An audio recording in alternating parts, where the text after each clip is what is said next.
I wasn't here last year, but the year before, I was the last speaker on the whole program.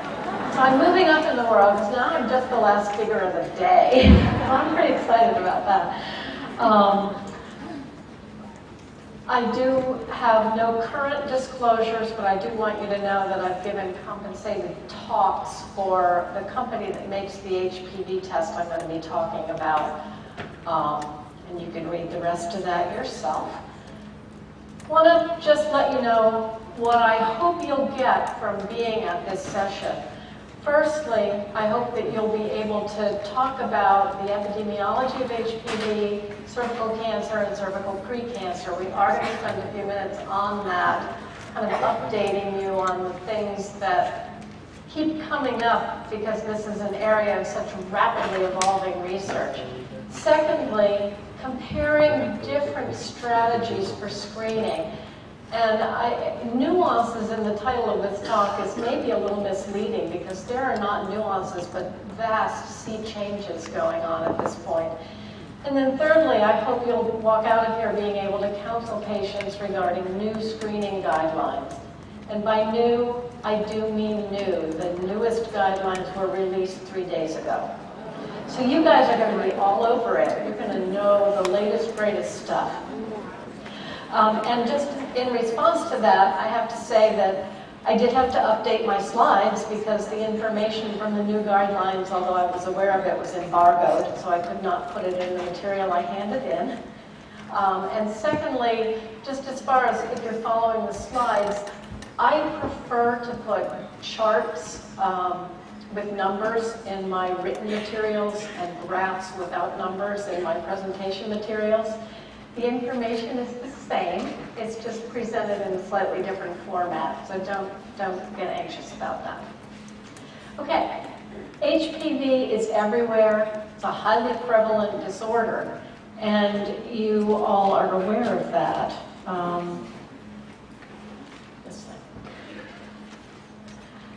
Cervical cancer has decreased tremendously in prevalence in this country, as more so than around the rest of the world. But the pool of women at risk, this group down at the bottom, with HPV-related trivial disease, minimal infection, is the group we're going to be talking about today. What do we do with that cadre of women?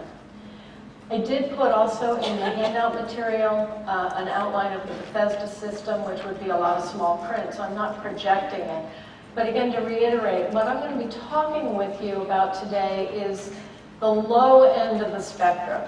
Atypical squamous cells, which includes both uncertain significance and cannot rule out high-grade disease, and low-grade mild dysplasia, low-grade squamous intraepithelial lesion, which encompasses what used to be called coilocytic atypia, condyloma, condylomatous atypia, mild dysplasia, CIN1. And that's the level of disorder we're talking about. Cervical cancer screening has a great history. Cervical cancer, you're all aware, is the first malignancy for which effective screening was developed, widely implemented in a short period of time, and has been tremendously effective, not infective, that's HPV, effective screening, in decreasing the amount of cervical cancer in this country. So cervical cancer has dropped from being one of the most prevalent cancers in women to one of the least prevalent cancers in women. Before the 1950s, I did hear that there were some people in their 70s here, so maybe they can speak to this, but there was no screening in the United States. Papanicolaou published his study in 1948, and screening started rapidly after that. In Europe and South America, colposcopy was used for screening, and basically when a woman developed dysplasia that was severe, she got a cone biopsy. If it was called carcinoma in situ, she got a hysterectomy. 50s through the 70s, there was widespread adoption of Pap screening. Women got socialized to annual exam. Annual exam equals Pap. And as you already know, and we're going to talk more about, we're going to have to break that equals. And that's going to be a big social challenge. Colposcopy was first started, office treatments were available, and the terminology we use now, the CIN terminology, was introduced. It's been known since the mid-1800s that there was something about cervical cancer and sex, but if you were learning or practicing in that era, you know that every STD known to the human race was implicated as a potential cause of cervix cancer. As the next decades wore on, there was a lot more understanding about HPV. We came to know and love the Bethesda system, which was first developed in the 90s. And we started learning that PAPs weren't as great as we originally thought. We also were, at that time, doing very aggressive surveillance, locating and treating aggressively low-grade disease. What's happened in the last 10 years? We understand a whole lot more about HPV. I'm going to talk just a little bit about that. And we understand now that mild dysplasia, moderate, severe is not a continuum, but rather that the mild changes we're talking about today represent HPV infection, productive HPV infection, where the high-grade changes leading to cancer are non-productive infection, where the virus actually alters the genotype of the host and alters growth patterns of the cells. We have HPV vaccination, and we have novel approaches to screening, which we're going to be talking about. So, what is ASCUS? Ask us about ASCUS. Atypical squamous cells of uncertain significance are exactly what they sound like. They look a little funky, they don't meet criteria for anything else, and we don't really know what they mean.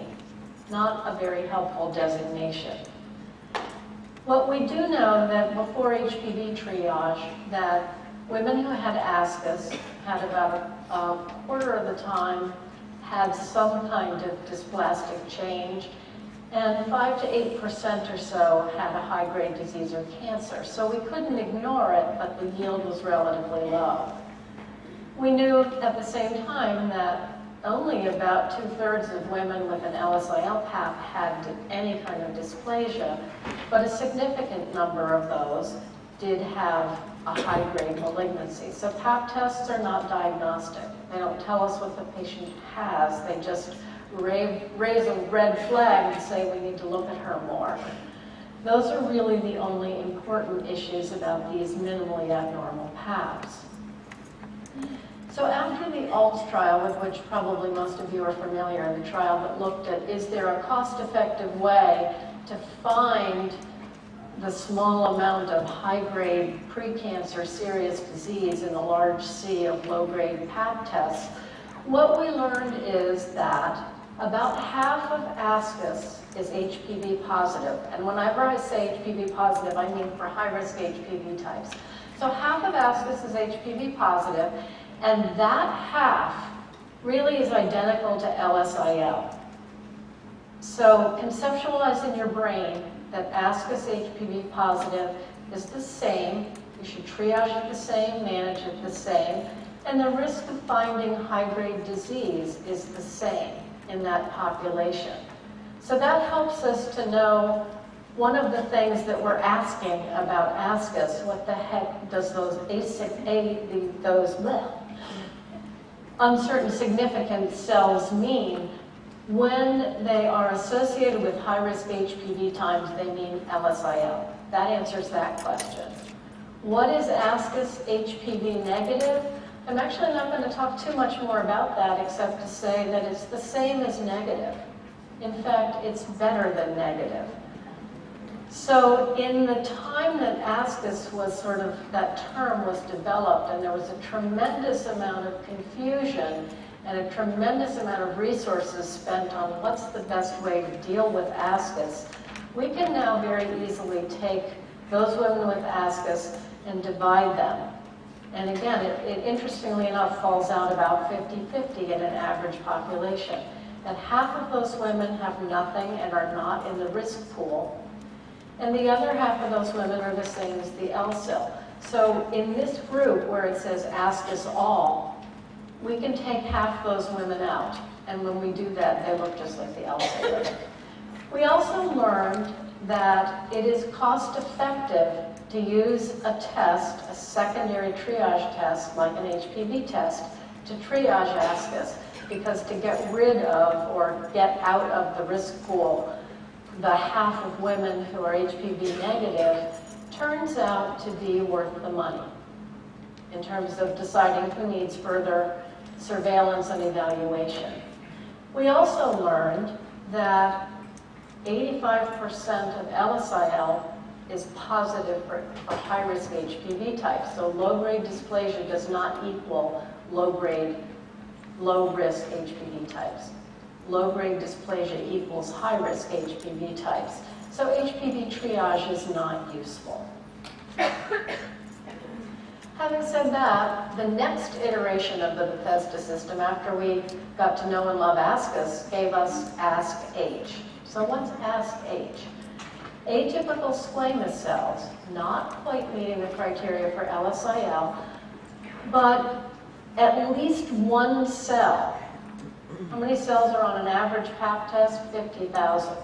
At least one cell that is suspicious but not diagnostic for high-grade disease.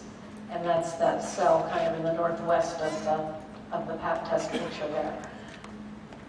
What does that mean in reality? It means the pathologist kind of punts the ball back into our court, okay? It means they're a little bit worried. It's incumbent upon us as clinicians to figure out whether that patient's at risk or not. So how do we do that? We talked about how to do it for ascus. How do we do it for ASK-H? When ASK-H was really defined, the pathology group associated with the ALTS trial looked at the ASK-H Pap tests, and in that population with that group of pathologists, 85% were HPV positive, and half of that group had SIN2. So ASK-H was deemed a high-risk Pap test. And as you know, if you look at ASCCP guidelines for triaging Pap tests, you know that those patients should not have HPV testing, but should rather go directly to colposcopy. But it turns out that in the rest of the world, outside of these three pathologists who worked together for 25 years and who read things the same, that these findings don't apply in the rest of the world. So I have this kind of graphic here. And you can see that in the rest of the world, only about half of Pap tests with ASK-H turn out to be HPV positive at other reputable labs. And that paper by Davey, the second group over, is actually a meta-analysis of several large studies. So ASK-H in the world outside of the Kerman-Sherman crowd, that's the pathologist that wrote that paper. The rest of the world finds that HPV positivity is present in about half of ASK-H Pap tests. Since triaging ascus is cost effective, it would make sense that if in the laboratories that you use and that I use, that the positive rate's about 50%, it's likely cost effective.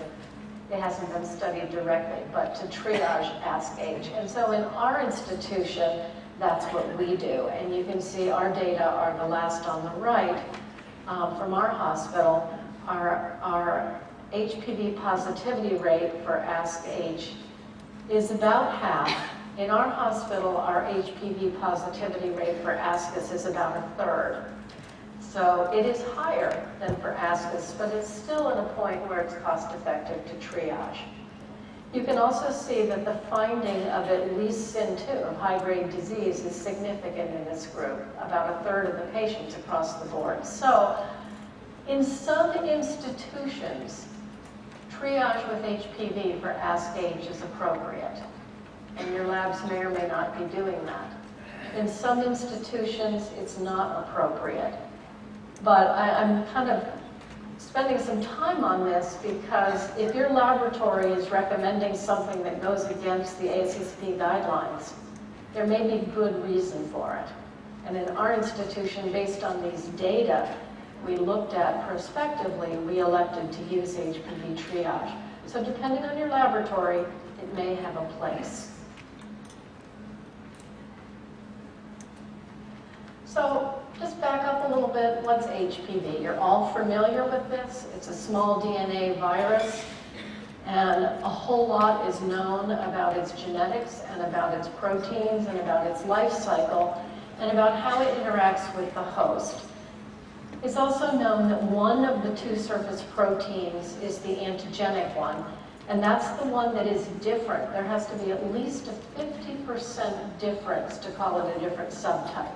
So that antigen, that surface protein, is type specific. Unfortunately, is the only one that's available to the immune system. The other one is small and underneath. It's kind of like the L1 protein is an umbrella, and it covers up the little tiny creature holding the umbrella, which is the antigen is common to all HPV types. So unfortunately, there is nothing that's not going to be type specific. And we know that HPV is now considered the cause of cervical cancer, and as you're aware, of lots of other pre-cancer and potential cancer as well, including a lot of oropharyngeal cancers, which is certainly potentially at risk to be our next big HPV-related epidemic. This guy, Harold Zerhausen, won a Nobel Prize for really elucidating this relationship. HPV is transmitted by intimate skin-to-skin contact. It is not transmitted by secretions. So any skin touching any skin is at risk. And that is why the so-called high school technical virgins, meaning they're not having penis and vagina sex, but all other kinds of sex, may still be exposed to HPV. Who gets HPV? That's pretty easy, everybody. We know the data on women because it's easy to study women. Whenever somebody has a pelvic exam, a speculum, a pap test, we can get information about HPV. We don't know so much about men, but you know, if it's 80% of women, it's probably 80% at least of men. A very prominent HPV researcher has made this statement, and I agree with it. How prevalent is HPV infection? Well, everybody has it. About half of women under 25 are at any given moment HPV positive. Even women with one partner in their lifetime have a 10% risk. The prevalence of HPV drops by age, and you can see these data here, one from a poor Central American under-resourced environment and one from the Kaiser population in Portland. And you can see that the prevalence drops with time, and then there's this little rise of increased prevalence starting at 50. I sort of call that the midlife crisis blip right there. His, hers, or all of the above. These are a couple of other data just showing that in multiple different populations, no matter where you look, this relationship holds true. High prevalence, low prevalence, and then it goes up again. We also know that the HPV type varies a lot, region to region, the type that women are carrying. So although HPV 16 is clearly the most prevalent worldwide and the most prevalent in our country, that what's number 2 and number 3 and number 4 varies a good bit country to country. And that has implications if you're looking towards developing multivalent vaccines. What are the next most prevalent HPV types in different populations? So we know that not only prevalence, but new acquisition of HPV drops with age, again with that little midlife crisis blip in there. But we know that the risk of cervical cancer rises with age, whether you look at incidence or whether you look at death rates. So how can you have increasing cervical cancer with age but decreasing HPV with age? How does that work? Doesn't make a lot of sense unless you really understand the natural history of HPV.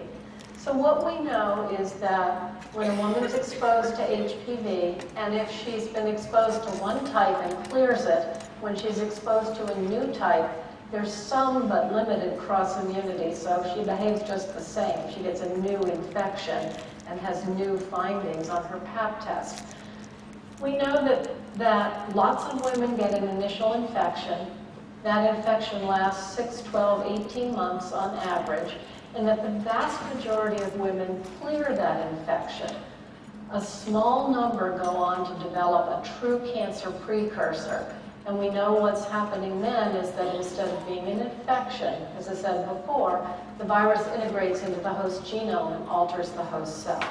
So when the patient develops high-grade disease, high-grade dysplasia, that's a reflection of a neoplastic change, and all the cascade that we heard about this morning with tumor promoters, tumor suppressors, gets initiated with the change in the genetic makeup of the cells. There's a small regression rate spontaneously, but we really consider high-grade CIN to be something that will go to malignancy most of the time if not treated. The issue for us in terms of screening and management is that the vast majority of patients are over here and will spontaneously clear the infection. So we're spending a lot of resources screening, diagnosing, managing, and treating this population of women when they will clear most of the time on their own. And where we really need to focus our attention is on this group of women. I talked about that. So in terms of screening, we know that it works, but the problems with PAPs is that they need to be repeated because a single PAP has a false negative rate of 1/3 to 1/2. So PAP screening in a population only works if women are screened repeatedly. We know that it is a visual pattern recognition issue which takes a tremendous amount of training. So while laboratories cost or charge, charge very decreased charges for PAP testing, we know that the actual expense of expertise to look at those specimens is very high. So PAP testing is actually way more expensive than the dollars that we use on it would make us think. What else can we do? Well, one of the seminal trials that looked at this was this study which was done in Kaiser population, again in Portland. And what they showed is that if you did a single HPV test, these are all women 30 and over, and they did one HPV test that was masked to the clinicians caring for the patient. And if the patient was negative for all HPV types in the high-risk cocktail, her risk over a 10-year period of developing a high-grade lesion or worse was less than 1%. If she was positive, on the other hand, for HPV-16, the red line here, her chance of developing a high-grade lesion was almost 20%. There was no psychosocial or social behavioral information gained. So the day after that HPV test, she could have gone out and had sex with Mr. Wrong and gotten HPV. And still, one test was this good at predicting what was going to happen to her. And that's been studied in multiple other countries. This is a similar study done in other countries. So HPV negativity at any given time is a very strong predictor of no disease in the next several years. I'm going to say that again because it is an important concept for the rest of what I'm going to say. If a woman is HPV negative at any given time, the chances of her developing a precancer or cancer in the next several years is extremely low. And that's really what this is, the opposite of what this is saying. What this is saying, on the other hand, that if a woman is HPV positive but has a negative PAP, her chance of developing disease in the next few years is significant. So HPV, although its greatest strength is its negative predictive value, it has a pretty civilized positive predictive value as well. Using that concept in terms of designing a screening modality, there are a number of European countries that have looked at primary HPV screening as a way of evaluating populations. And this is a Swedish, although the author's name is Dutch, this is a Swedish cohort of women that were studied. And the points I want to make about this are basically that when women were first screening with HPV only, not Pap testing, but HPV only, you can see that HPV predicted the finding of disease at a greater rate than just the Pap. This is if they were managed based on Pap only and not HPV only. At the second round, so HPV picked up disease more at the first round. But when patients were followed, cytology finally caught up. So the same amount of disease was detected, but it took longer to do so in the cytology group. Similar study from England, a large study, showed really basically the same thing, that HPV picks up these changes at a higher rate of sensitivity, so diagnoses them earlier, and cytology takes longer to catch up. We also know that HPV doesn't always require a clinician, so it has the advantage, in addition to being more sensitive and having a higher negative predictive value, that women can collect a specimen themselves and have a reasonably accurate result. So in that way, this is a modality that can be applied in less resourced environments. So basically, HPV testing is more sensitive. It can involve less frequent screening, and it detects changes earlier. I'm going to just skip through this stuff, but I want to point out this review. It's worth a look if you're interested in this topic. In preparation for the development of new guidelines, the U.S. Preventative Service Task Force asked AHRQ to review all the literature to answer the questions that I have listed out here. And the questions and the answers are in your materials, but they basically looked at a lot of questions around screening in order to give those data to the Preventive Services Task Force in order to look at developing new guidelines. So I'm going to jump to going to just the outcome rather than going through all the data.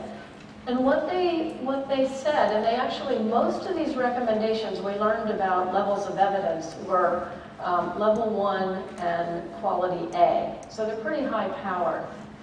Screening should not be done before 21. Liquid-based cytology may or may not be better than conventional.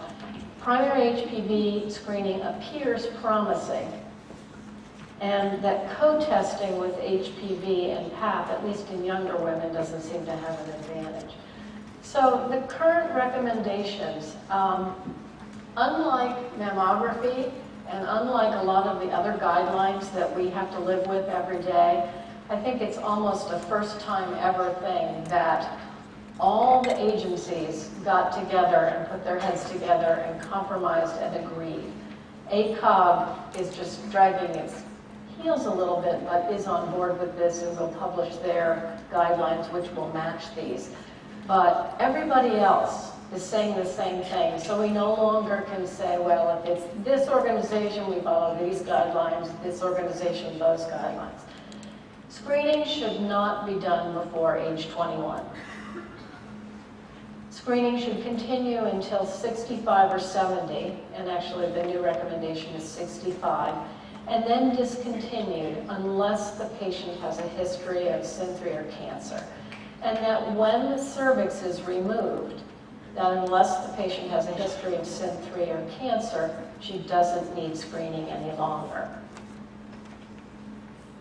The frequency, which was what was recommended until a couple days ago, was this, and I'm not going to dwell on it because that's changed. So remember that learning objective, counseling patients on the new screening guidelines? Here they are. The current, as of March 13th, recommendations are that women between 21 and 30 should get screened with cytology every 3 years. And that is cytology with reflex HPV for ASCUS.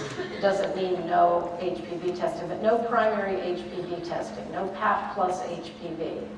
Cytology only, reflex testing for ASCUS. And that for 30 to 65, women can be screened either every 3 years with cytology only, again with reflex HPV, or every 5 years if they're co-tested with PAP plus HPV.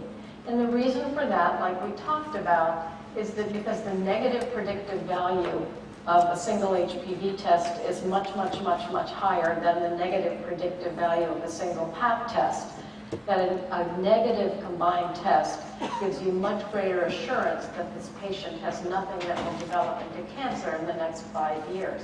And that's why it's safe to do so. And there are actually pretty good data to show that while the incidence of cancer may increase less than 0.01%, that the death rate from cancer would not change. And the number of colposcopies should go down by about 3/4. So I'm going to be out of a job. These recommendations you can easily find online, and if you can't remember, these are not actually in your stuff. So if you want them, you can write them down. But if you just Google new cervical cancer guidelines, you'll get all these. They'll all pop up, and you'll all be able to find them.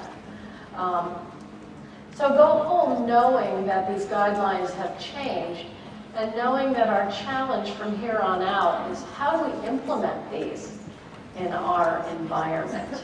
I'll go back to this slide in a minute. So I think our current issues are going to be making these recommendations happen. I've tried to go through with you a little bit of the biology of why these are valid, but then how are we going to carry these out? How are we going to unlink the annual well-woman exam from PAP screening and decrease the frequency of PAPs? And then the last sort of future direction is that, again, based on some of the data I've shown you, I really think that we are headed in the direction of doing primary HPV screening in women over 30 with reflex PAP testing rather than vice versa, which is a novel concept, but it actually makes a lot of sense. And I think that you'll find that over the next some number of years, we're going to be heading in that direction.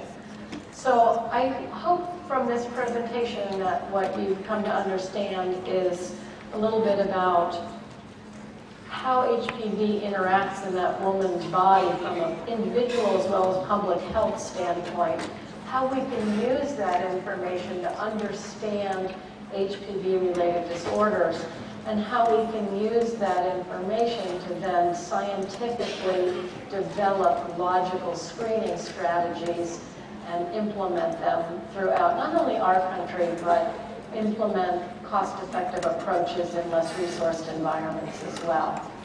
I thank you all for your attention.